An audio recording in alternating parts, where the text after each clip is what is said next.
Bonjour à tous et bienvenue dans le débat d'Agora News Automobility.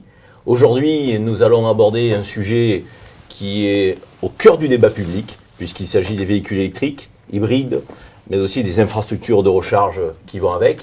Nous allons le faire avec des invités opérateurs, mais aussi spécialistes. Et évidemment, à ma gauche, Yves Guita, directeur de la rédaction et journaliste spécialisé en mobilité, qui va nous accompagner avec un éclairage sur l'ensemble de ces sujets.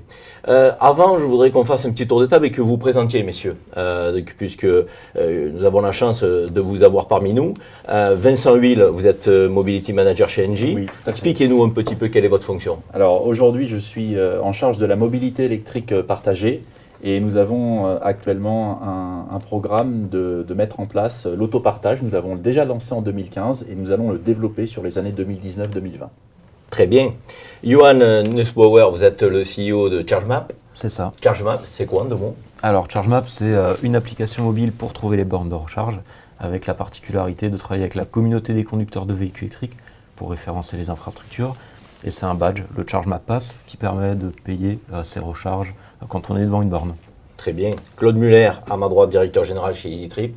Bonjour, nous chez EasyTrip, nous proposons un bouquet de services à la mobilité pour l'ensemble des automobilistes et gestionnaires de flotte. Entre autres le badge télépéage, mais aussi des systèmes d'accès et de paiement aux bornes de recharge pour véhicules électriques, d'où ma présence aujourd'hui, qui permettent d'accéder, de payer aux fameuses bornes.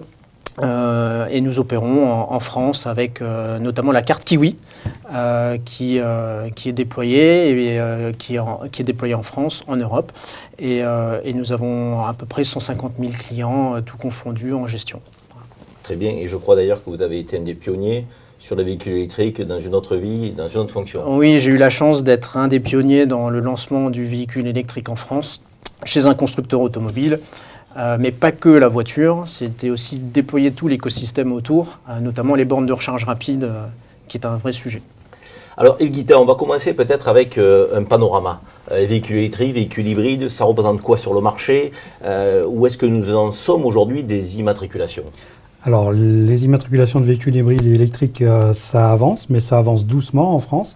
Quand on regarde les chiffres, alors je ne sais pas quels seront les... Vous nous direz peut-être tout à l'heure si vous avez des chiffres déjà sur 2018, la fin 2018, mais sur 2017, pour ce qui concerne des véhicules hybrides, on était à 3,86% des immatriculations globales. Et pour ce qui est des véhicules électriques, c'est 1,18% des immatriculations globales. Donc ça progresse, mais ça représente quand même une toute petite part du marché aujourd'hui, des immatriculations, et encore une plus petite part du parc roulant. Yves, on poursuit. Qui les achète en général, ces véhicules? Alors, très bizarrement, il y a beaucoup d'aides, mais ce sont plus les particuliers qui les achètent ou les collectivités parce qu'elles ont des obligations réglementaires que les entreprises ou les flottes d'entreprises. Sauf sur l'utilitaire maintenant, parce qu'il y a une offre plus large et ça commence à progresser sur les utilitaires dans les entreprises. Claude Muller, une première réaction sur ces chiffres. Il est vrai que le marché, on peut penser qu'il est poussif, mais ce qu'il faut bien voir, c'est qu'il progresse.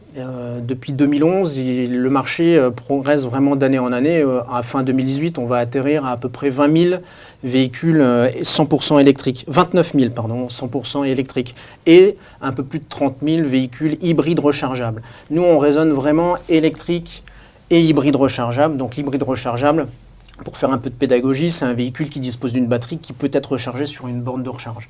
Donc le marché véhicule électrique, il progresse d'un peu plus de 20%, et le marché du véhicule hybride rechargeable, il progresse cette année d'un peu plus de 30%. Donc au regard du marché global des immatriculations, on est sur un peu plus de 1,5%, ces deux motorisations confondues. Mais c'est positif, ça progresse. Et aujourd'hui, avec une offre qui est finalement peu élargie sur le marché. Il n'y a que quelques constructeurs automobiles qui proposent un véhicule électrique. Vincent Huil, Claude Muller nous dit ça progresse. On a quand même le sentiment que tout ça va doucement face aux enjeux qui se présentent à nous. Le Mobility Manager chez Engie que vous êtes, vous en pensez quoi? Est-ce que vous êtes déjà offensif sur la question? Oui, on a un programme également au-delà de la mobilité électrique partagée, c'est de proposer des véhicules électriques pour nos collaborateurs, à la fois en véhicule particulier, mais à la fois en véhicule utilitaire. Toute la question aujourd'hui, c'est l'autonomie des véhicules électriques, puisque aujourd'hui on sait qu'au-delà de 100 km par jour, pour certains véhicules utilitaires, ça pose des soucis. Mais nous allons progressivement, avec les années, accroître cette autonomie qui nous seront proposées par les constructeurs. On va venir sur l'autonomie, sur le prix, sur le plan aussi de recharge. Johan Nussbauer, un mot sur ces chiffres et sur, je dirais, cette approche un peu globale là. Ouais, pour moi, le marché, il est encore amené à croître fortement, notamment avec l'arrivée de nouveaux véhicules.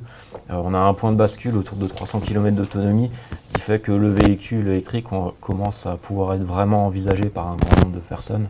Et je pense que ça, c'est vraiment un point de bascule qui arrive là, à partir de l'année prochaine. Il y a un chiffre qui est assez marquant, je trouve, c'est que les foyers en France sont multimotorisés. Plus de 50% sont multimotorisés. Oui, aujourd'hui, avec un véhicule électrique, la moyenne du kilométrage d'un foyer, c'est 29 km jour. 80% font moins de 50 km.